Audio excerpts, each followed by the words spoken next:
Good morning. Glad everyone is here this morning. We do have one announcement. If nobody's heard about, saw the emails or anything about Jacob Pace, he is going to be having surgery sometime this afternoon. It'll be about a 4-hour surgery, and it's to remove the mass that's on his brain, which is in the same area where they removed the cancer before. And the doctors are saying this isn't a dangerous surgery because they've done it many, many times, but still, when you're inside somebody's skull working on the brain, it's a very serious and as the family can attest, I'm sure that it is a dangerous surgery to them. But the doctors are confident they can get this. But when they pull this mass out, they will send it out to pathology to get a biopsy on it to see is this a cancerous or non-cancerous tumor. So we need to definitely remember Jacob and the doctors as they're going to be operating on him this afternoon, and definitely the whole Pace family. Does anybody else have any other announcements? Will you bow with me, please? Father, we're grateful for this day that you've given us a time that we can study your word and later this morning to worship you in song and praise, Father. Father, right now we're sending a special prayer up for Jacob Pace. We ask that you be with him as he's going to be going through this surgery. Be with the doctors, guide their hands, that it'll be a successful surgery, and that when they send this mass out for study, that it'll come back non-cancerous, and that Jacob could be on his way to healing and restoring to full health. Be with the entire Pace family as they're worried about their loved one. Comfort them, strengthen them in this time. Father, we have a number of others here who are going through illnesses, who are fighting cancer and various things. Be with each and every one of them as they're going through their battles. Strengthen them, comfort them. In Jesus' name, amen. Daniel chapter 11, we're finally moving on. And believe it or not, I prepared this lesson probably 6-7 months ago to get through this, because Daniel was going to be a 3-month class. Wrong. But I've been going through each lesson week by week as, I'm getting closer to it. So I've been going through Daniel 11 this whole past week.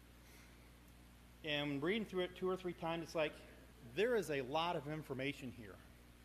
There is a lot of specifics here in Daniel chapter 11, so I could really just go through this for what the book says and really move on and probably get through Daniel chapter 11 today if I did just those specifics. But then, going through my notes and looking at all the detail that's there that we don't see in the Bible, but we see through history, the whole story is there through these details. So skimming through it, it was like in the day of high school when you had to do a book report and you didn't read the book, so you grabbed that yellow and black Cliff's Notes book and you wrote that report. We're not doing that. We're going to get a full, in-depth study of what's going on in Daniel chapter 11. So I'm not going to be skimming through this. There's going to be a lot of information that's not through the Bible but through history that tells the whole story, the rest of the story of what this angel that started in Daniel chapter 10 and going through Daniel chapter 11 is going to be telling Daniel of things that are about to happen. Any questions about what we talked about last week? Okay, let's get into this.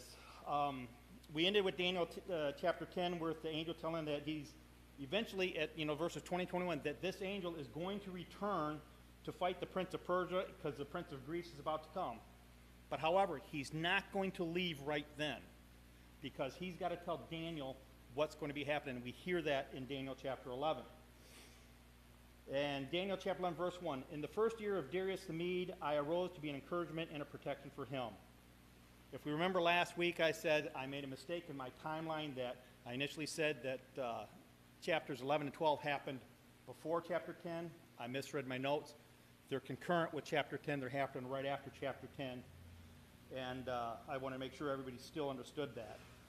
And here the angel speaking to Daniel that, hey, in the first year of Darius the Mede, I arose and I was a protection for him. So we know that there are spiritual beings happening and spiritual things are taking place, because if not, why would we pray? Why would we pray for God's protection, God's help, for healing and things like that? So we know spiritual things that do happen. And we went into that in detail in chapter 10 as well. And the angel here is telling Daniel that, hey, I arose to be an encouragement in the first year of Darius the Mede's reign. I was there as a protector for him, to help him do the right things. And we know Satan's always at work trying to to destroy the Jews in the Old Testament here, to prevent God's plan from happening, to destroy the lineage so that Christ wouldn't come to destroy God's plan. So Satan is actively working back then, but God has his angels working for the people, working for kings to try to prevent Satan from fulfilling Satan's plan, but fulfilling God's plan. And here in chapter 11, we see that this angel was a protector for Darius the Mede. But if we look at the whole history that's going on about some of these angels, these things that happened, about 65 years after this time of Darius the Mede, in 474, during the reign of Xerxes, he was also known as Ahasuerus. Haman, if we read this back in the book of Esther, Haman received consent to kill all the Jews. He hated the Jews. He wanted them dead. But his plans were thwarted by Queen Esther. She, I'm sure, had some spiritual help, spiritual protection from God and his angels, but Haman's plans was thwarted at the time. And then another instance, much later than this, about 300 years later, Antiochus IV Epiphanes tried to exterminate the Jewish culture and the religion in roughly 170 to 165 BC. He likewise was unsuccessful. So we know there are things happening in this world, in the spiritual realm, that are trying to destroy God's plan and trying to make God's plans happen. And there's two instances here with Haman and with Antiochus IV that Satan's plan didn't happen, but God's plan was being fulfilled. So that's going to show more of the spiritual things that are happening in this world that are continuing going on. And it's like a reiteration of verse 1 here of the angel saying, in the first year of Darius the Mede, I was there as protection for him. And when we get into verses 2 through 4 about this, it talks about the Medes and the Persians and things that are going on. So let's read verses 2 through 4 of Daniel chapter 11. And I will tell you the truth. Behold, 3 more kings are going to arise in Persia. Then a fourth will gain far more riches than all of them. As soon as he becomes strong through his riches, he will arouse the whole empire against the realm of Greece. And a mighty king will arise, and he will rule with great authority and do as he pleases. But as soon as he has arisen, his kingdom will be broken up and parceled out toward the 4 points of the compass, through not of his own descendants, nor according to his authority which he wielded, for his sovereignty will be uprooted and given to others beside him. There's a lot of information there of what's going to happen, but not a whole lot of detail. It talks about in verse 2, 3 more kings are going to arise in Persia. It doesn't say who they are. Then a fourth king is going to gain more riches than them. It doesn't say who that is. Then verse 3, a mighty king is going to rise, and he's going to rule with great power. Daniel's being told all these things are going to happen, but he doesn't know the specifics. He doesn't know who these people are, and he really doesn't need to know. If he needed to know, God would have made sure he was told. But we know who these things are and who these people are and what these battles were because we see it recorded in history. We can look back. We see what Daniel's being told is going to happen in his future, in the future there, that's going to be happening after his time. But we're looking at through our eyes. We're looking back through history and the record and seeing what really happened. And there's dates, there's historical evidence to support and prove the things that Daniel's being told here as a prophecy in Daniel chapter 11. Verse 2, it talks about that he starts off. Daniel says, now I will tell you the truth. He said that in chapter 10 as well. He's saying, what I'm telling you is divine information. It's true. Believe it. Trust it. That's what the angel's starting off telling him as he's getting ready to tell Daniel, here's what's going to happen.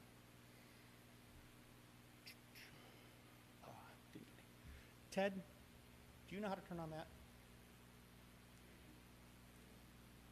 I don't know if this is readable. If it's not readable, gather around Sherry because that picture was taken from her Bible. So that's right where I got it. I couldn't find it online. Chapter 11, verses 2 through 4 is taught, and we're getting into about the kings of Persia, and we're going to be talking about what's happening with Greece. This was, we read about in chapter 2, we read about in chapter 7, we read about in chapter 8. Chapter 2 is about Nebuchadnezzar's vision of the statue with the chest and arms of silver, which was the Medo-Persian Empire. I don't know if that's readable there with the picture on the left. And the belly and thighs bronze, which was the Greek Empire. Oh. I didn't mean to have 3 people working on that.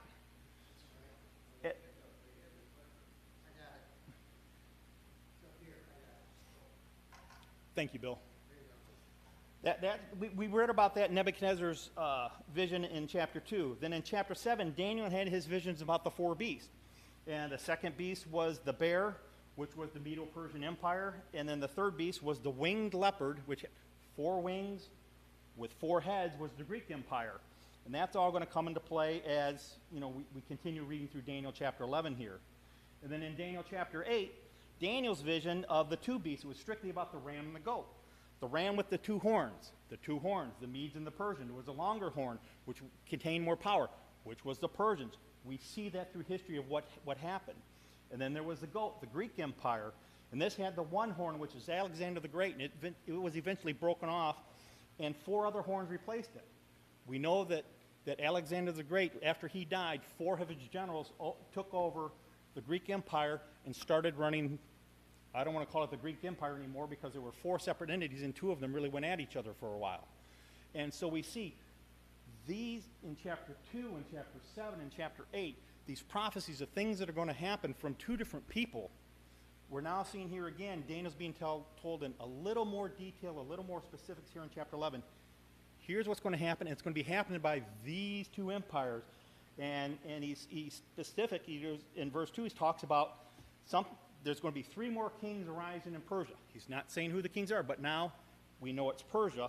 Then at the end of it, he's talking about what's going to be happening with Greece, with the Greek Empire. Daniel doesn't know the specifics, but he knows what's happening with Persia right now because of where he's at in his life there.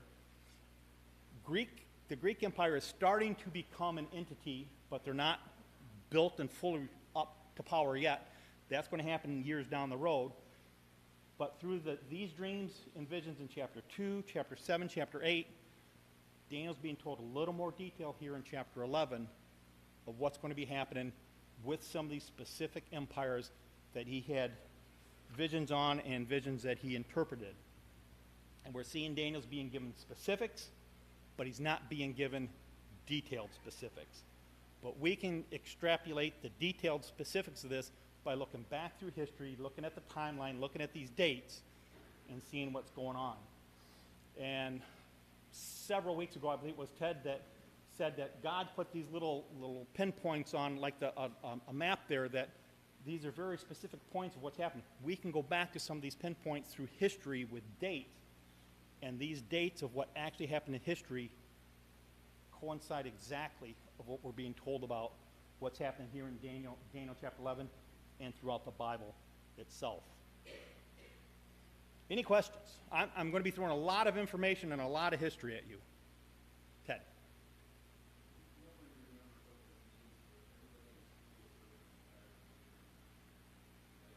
Absolutely.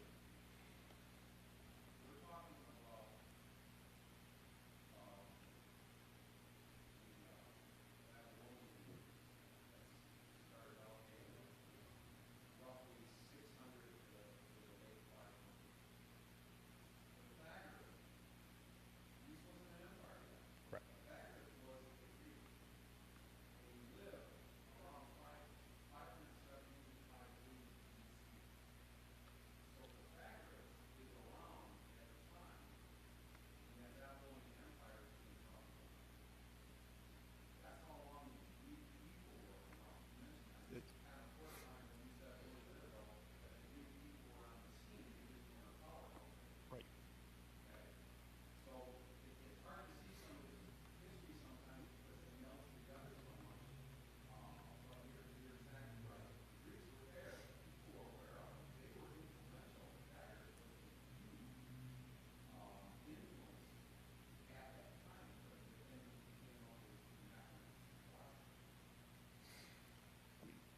Just as the Babylonians were, and Nebuchadnezzar was in power, the Medes and the Persians were there, but they were coming up into power.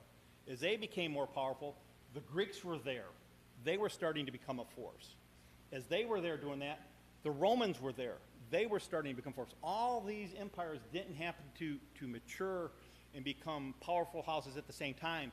It was one, then another, then another, then another. And we see that, and as Ted was saying there, as what was going on, this Pythagorean was there during the time of Daniel of what's going on. So he was very influential, I'm sure, in the government and some of the things that they had going on, as long as some of these other scholars, these Greek scholars at the time. So, we're looking, for Daniel being in captivity from roughly 605 or whatever when he's taken in captivity to this point in time, which is roughly 535, 536, something like that. 70 plus years have passed, but people are seeing what the Babylonians did. The Greeks were seeing this. They were watching what the Medes and Persians did. The Greeks saw what the Medes and Persians did to the Babylonians, who was a powerhouse. So the Greeks are saying they learned from what happened to the Babylonians. They learned from what the Medes and Persians did. And when the Greeks finally start taking over and start conquering things, they learn from other people's mistakes. They learn from other people's strategic battles that they've won. So they're learning from other nations of the things that they did.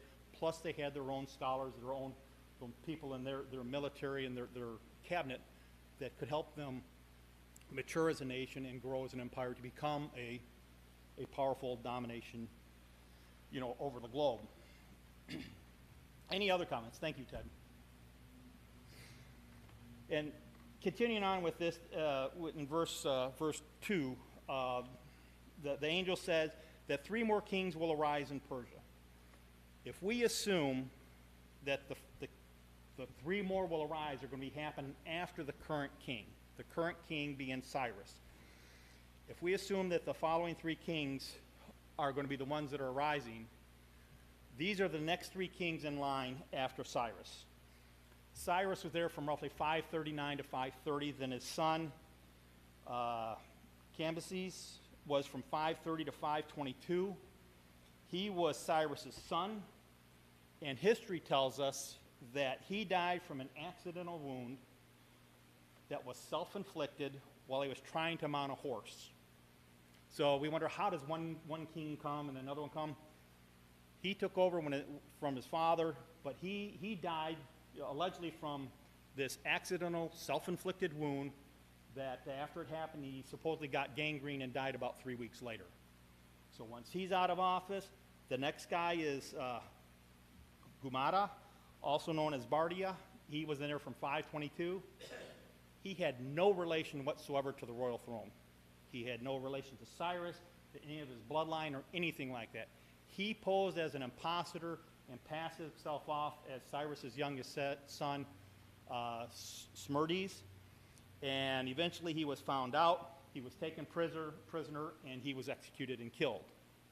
So the next one, which is the third king that we talk about that's going to rise in Persia, is Darius the First, Hystaspes, from 522 to 486. He was a cousin of Cyrus. He had the previous king executed because he was the one that was an impostor to the family and tried to take the throne. And Darius the First, he is the one that decreed that the Jews should be aided, not hindered, when they went back to the rebuilding of the Jerusalem and the temple. And we can read that in, I believe it's Ezra chapter 6. So these are the 3 kings that's being talked about that's going to rise in Persia, if we assume that it's all after the current king that's in place, which is Cyrus. Then the angel goes on to say, but after these 3, so apparently they're not important enough to really talk about, there's going to be this 4th, and he's going to gain far more riches than all 3 of these previous. And that 4th king after Cyrus was King Xerxes. He was from 486 to 465, and in the book of Esther, he's called Ahasuerus, and he is the son of Darius First. Xerxes, his territory extended from India to Ethiopia, is a range, if you can imagine that on the map. And in that range, he had that's a broad area, and it's not full of people and population, so there's a lot of gaps and just, raw land there. But in that area, there's over 127 provinces that he was ruler over. And so that's showing part of his ability to be a powerful person, as stated in verse 2. And he also had a banquet that lasted 180 days.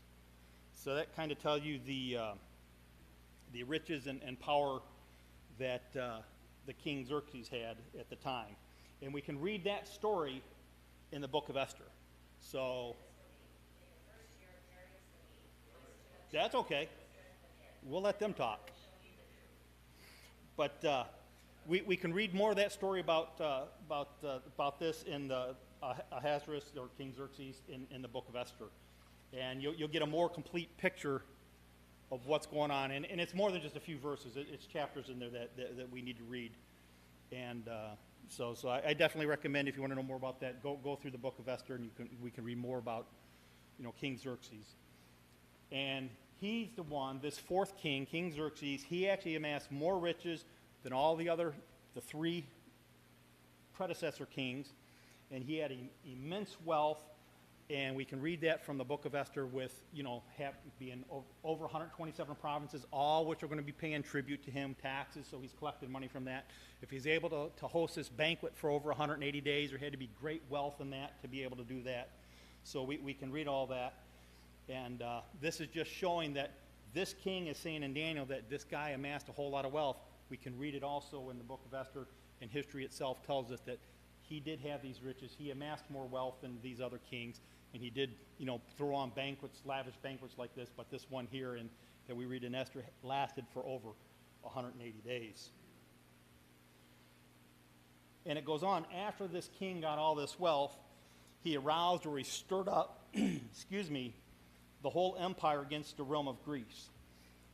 Well, Xerxes' father, Darius previously had attacked Greece, which resulted in defeat. Darius was defeated in roughly 490 at the Battle of Marathon. So this was Xerxes' father.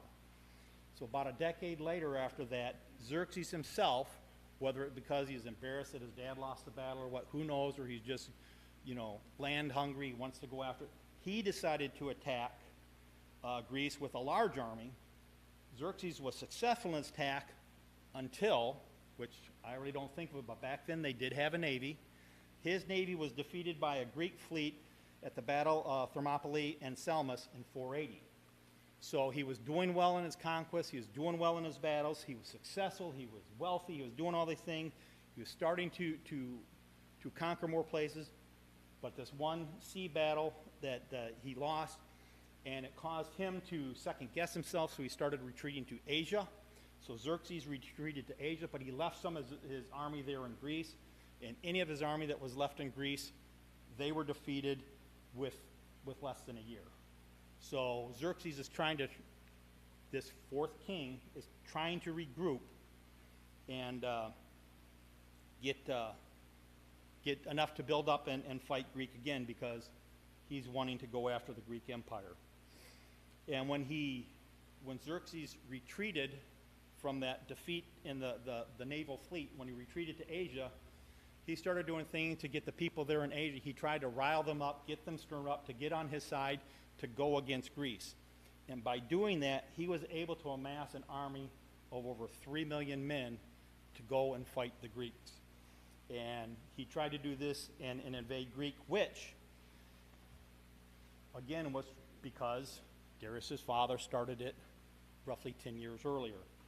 So Xerxes is trying to go against the Greeks, but he was able to amass a very, very large army at this time to go after the Greeks. But we know what history tells us. When Alexander the Great came into play, which was about 160 years after this, I believe, Alexander the Great was the one that finally ended the Persian-Greek conflict. And he only did it in a matter of a few years, which took care of the Persians. But that was down the road. But the Greeks and Persians fought on and off throughout those years until Alexander the Great was the one that finally, crushed the Persian Empire and eventually conquered Babylon itself. And we'll get a little more of that as we get down through the chapter. But that's some of the history, some of the details of what the angel is telling Daniel here in chapter 11. We know the story. We know some of the particulars. We know the players of the game by what history tells us by these dates. We know who these kings are that fought against each other, that we're going to see where the Ptolemies and the Seleucids go after each other. And we know some of these kings that are fighting that, and we're going to read that in some of the up-and-coming verses. Any questions? I'm giving you a lot of information. I'm sorry about that. But when I started going through this, wow, this is good. Got to have it. Wow, this is good. Got to have that. And it's just like, how do you put it all on paper? I had 6, 7 pages of notes for this little section. I've got 20 pages of notes today. And that all happened this past week. So.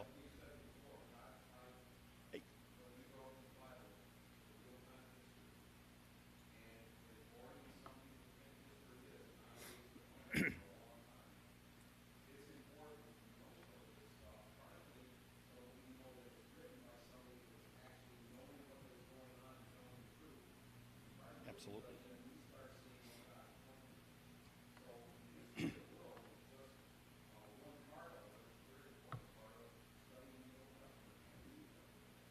Absolutely. I looked at it and related to, this past couple weeks. In high school, I studied world history. And we basically went back to maybe World War I. So we studied from World War I on up. You didn't get a whole lot of deal, but it kind of skimmed over things. What happened in the world. But at the same time, we were studying American history, went back to the 1700s. Then when we got to the time frame of World War I, we talked about what happened to the United States in World War I. We talked about what happened to the United States in the Vietnam and Korean War. We got into more detail of what was happening through those things. That's kind of like here, where, God's tying these things. You can study just what's on the surface, but God ties everything together. Even though might not see it here in the Bible, we're not seeing specific dates, we're not seeing specific people here in the Bible, but history ties it together through dates, through names, through places, through archaeological evidence, through written records of what happened on this earth to what was written and prophesied in the Bible hundreds of years earlier. Ted.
You made the point earlier, you thought some of the stuff, history was boring in the past. I thought the same thing until I dug into this, and I couldn't stop and put it down. I couldn't get enough of what this history was saying. Not because it's history. To me, history was boring, but because of what it's talking about and what it leads up to. And how long ago before that this angel is talking about that these things happened. And a lot of things that this angel is talking about, there's no record of it in the Bible. Because this happened between the Old Testament and the New Testament. So there's no biblical record of what's happening here. It is all historical records through what happened in this world. It's happened, what's happening is going to be happening between the testaments. It's not happening current at the time. The angel's telling Daniel, this is what's going to happen, and there's no real biblical record of everything here. And we see it, and it's just so interesting that God tied this together, and it's all there. God didn't write this down. Man wrote it down, but God's the one that's making this happen. And we see it through history. And for history to fully support what we can read in the Bible here back in Daniel, 2,500 plus years ago is amazing. And it just dug me into it a whole lot deeper. Thank you for your comment. Anybody else? I hope everybody's finding this as interesting as me. I mean, there's a lot of people, names, dates, names I can't pronounce, but it's very interesting of seeing how this whole thing is going to be tied together.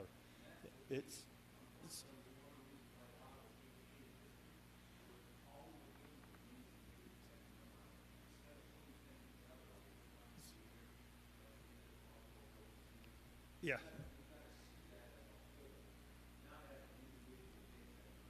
Right. Absolutely. Believe it or not, we're still in verse 3. Verse 3, it talks about, a mighty king going to arise.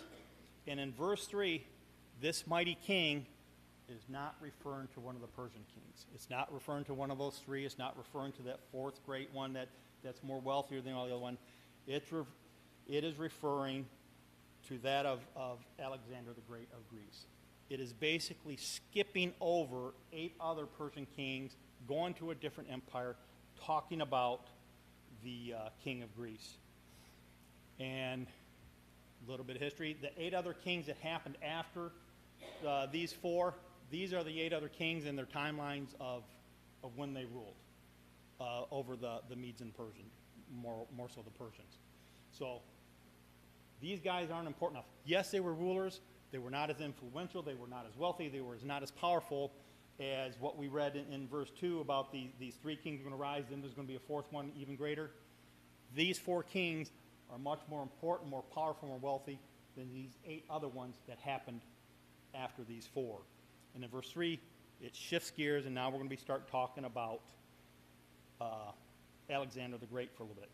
And why this angel skipped over these, don't know, other than they're just not as influential, they're just not as important, so to speak, to what the purpose of this vision, of this divine message that Daniel is going to be receiving. Terry. Me teaching the kids over here at Monsignor, I realize that they don't really have an understanding about ancient history, but more particularly, dates like these dates. These dates are not maybes. These dates are nailed down. Now, why do kids not understand that? Because they have a hard enough time understanding the Bible was written 2,000 years ago. We're talking hundreds of years before the New Testament time. Absolutely. And they have a hard time thinking that any of this is real or knowable or definite. But the truth is that there's all kinds of carvings and all kinds of literature that is carried down way over 2,000 years that still exists today. And these really are real dates. These are real people. This isn't just somebody making up a list and saying maybe. This happened. It's not a storybook. It's not a It's story. fact. And also, like he said, that whole 400-year period between 400 years before Christ and Matthew, which is, the birth of Christ, none of that is in the Bible. God didn't speak at all during that 400 years, which is why when John the Baptist came around, people were screaming out of the cities to hear him, because he was speaking as a prophet of God for the first time in 400 years. And they wanted to hear him. Absolutely. I missed it.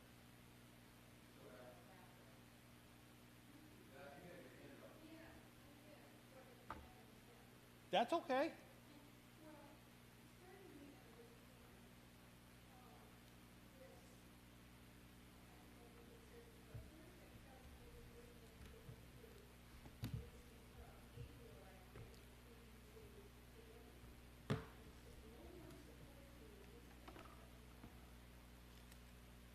You're referring to verse 21, the end of chapter 10?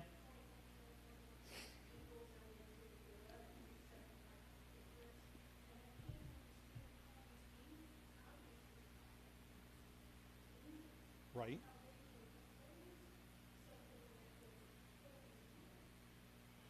Well, the angel here in verse 21, we don't know who this one angel is. A lot of people assume it's Gabriel. We don't know who this angel is that's talking to Daniel. But he's saying, this angel speaking to Daniel, however, I will tell you what is inscribed in the writing of truth. It's not necessarily a physical writing of what's going on. It's saying that what I'm about to tell you is divine. It is the truth. It is something coming from God. You can take it for its face value because it is the truth. And as he goes on, he said, yet there is no one who stands firmly with me against these forces, meaning the spiritual forces that Satan's angels, Satan's demons that are with him that are going against the things that are good. So it's not about good going against good. It's about this angel, along with Michael, fighting against these evil spiritual beings. And these beings are being something that are trying to influence physical people to try to change, for us, the course of history, but change God's plan to make it so the lineage does not stay pure, so Christ does not come, so God's plan is not made there. Does that make sense? Does that help?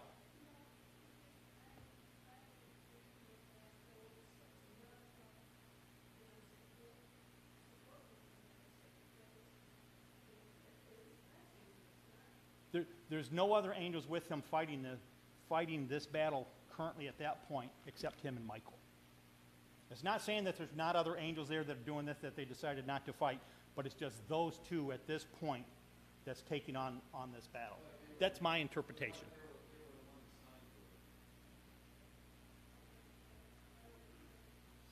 Make sense? Anybody else like to add to that?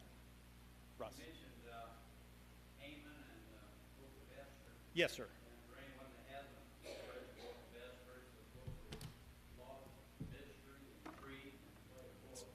Thus came the old saying of getting hung higher than Haman. So the old folks remember that.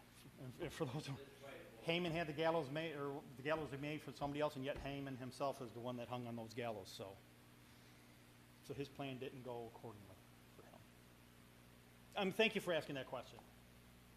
Anybody else like to add to it, or any other questions? We'll keep going on. Yes, we'll keep going on. So verse 3 is talking about this mighty king that's going to rise. Is going to be Alexander the Great. It's not the Persian king. It's Alexander the Great who's going to rule with great authority and do as he pleased.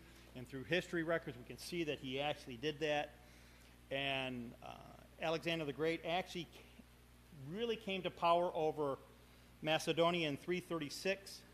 And he fairly quickly took the Persian Empire between 334 and 331, where I mentioned that, I don't want to say it was a swift battle, but for Persia being so big and such a powerhouse, that's when, roughly 331, that basically the Persian Empire was conquered at that point. And the Greeks were starting to be the powerhouse going on. To verse 4 goes on that verse 4 is also explaining, for me, why I believe this is Alexander the Great, because it's giving a little more proof of who this person is. It's going to say, as soon as he is risen, Alexander the Great came to power fairly quickly. His kingdom will be broken up and parceled out toward the 4 points of the compass. Well, we know that the Greek Empire, after Alexander the Great died, was broken up and put under his 4 of his generals. And we know in that one vision, the goat with the great horn was broken off and replaced by 4 smaller horns. Another prophecy talking about here that we know has been fulfilled. And then there was a vision of the leopard with the 4 heads, which was the Greek Empire, the 4 heads being those 4 generals that we read about in chapter 7.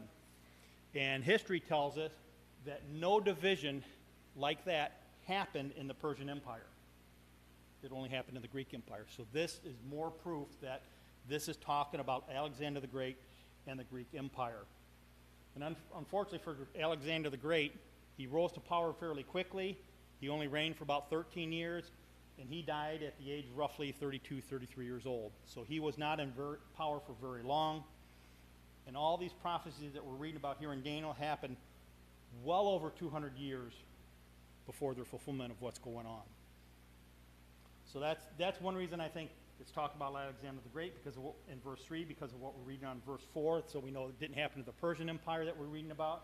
It did happen to the Greek Empire, and we know that it spread out to the 4 points of the compass. Those 4 generals went 4 different ways. And then we go on, it talks about in verse 4, through not of his own descendants, nor according to his authority which he yielded. And this is saying that the Greek Empire was not going to be ruled by offspring of Alexander the Great. And going through history, we can see that that is a fact. After his death of Alexander the Great, his half-brother Philip III Aridaeus was named king in Alexander the Great's place by the Macedonian army. However, he was only a figurehead. He was weak. He was not authoritative. He really wasn't a king. He didn't wield the power that a king would do. He was very weak in his position, and he was really just a figurehead. And after about 6 years of being in power, of being the king, he and his wife were both murdered by Queen Olympus. This was Alexander the Great's mother, and even eventually Olympus, she was put to death as well. So Alexander the Great's brother was killed, the brother's wife was killed, his mother was killed, and when Alexander the Great died, his wife Roxana, she was a Persian princess, by the way, so he married somebody from Persia. She was pregnant at the time that Alexander died. She gave birth to a son, Alexander IV. Both of them were poisoned in 310, and the prince, Alexander's son, he was roughly 14 years old when he was killed. So his wife died, his son died. So therefore, that's all the bloodline for Alexander the Great there. So what was being told here in Daniel chapter 4, that not through his own descendants, nor according to his authority which he yielded, this is prophesied back then, but history tells us no bloodline from Alexander the Great ruled over the kingdom again. But through about 40 years of conflict, 40 years of internal battle and strife, those 4 generals from Alexander the Great took over his empire and divided it into 4 pieces. And we'll stop right here after we talk about these 4 generals. These are the 4 generals of Alexander the Great that took over the Greek Empire as it was split up into 4 pieces. Antipater took over Macedonia and Greece. Lysimachus, he took over Thrace and Asia Minor. Seleucus took over Syria and Mesopotamia, and Ptolemy took over Egypt and Palestine. So this is roughly, if you can look on a map to see how it was split up, this is roughly where these 4 kings took over. The kingdom of Greece was now divided, so this once strong, mighty, powerful empire that was run by I don't know how you would describe Alexander the Great, but a ruthless king. This empire is now broken up into 4 pieces. And history tells us, and you can actually assume as well, that when you take something that big and divide it up under 4 separate people, not one of them are going to be nowhere near as strong as that one, because now they're 4 separate entities, smaller things. Everybody has their own way of doing things. Everybody wants their little piece of the pie run their own way. And we're going to see that, what's going to happen next week or the following week, whenever we get to it. Any questions? A lot of information, a lot of history here, and there's a lot more to come. I'm going to finish this last page. The rest of chapter 11 here has a big emphasis on the Seleucids and the Ptolemies. This is the two generals down at the bottom there. And the relationship between these 2 kingdoms, Syria to the north and Egypt to the south, and it involves the Jewish people because Palestine is basically smack dab in the middle. So when one wants to go fight the other, go up or go down, north to the south, south to north, who are they going through? They're going to be going through Palestine. And it's important because Palestine is often serving as a buffer to the situation that's going on, kind of like Switzerland. They want to stay out of it, but they're actually going to be dragged into it. And when we see that they actually choose a side, something actually going to happen, and it's not to their best interest for that what's going on. Any questions? Just real short. You're saying that the kingdom of the south, which we're going to get into in verse 5, was the Ptolemy. Yes. Okay, that's it. Yes. That's good. Thank you. Did I say it wrong? No. Okay. No. Yeah. I just wanted to make sure that's what I was hearing. No, that's what I'm saying. The Syria and them and Seleucus is to the north, which is actually really northeast, and Ptolemy is to the south, which is the Egypt area. Ptolemy. I've heard it pronounced many different ways. They don't like that. Okay. Well, thanks for being here. I appreciate it. All the comments. Thank you.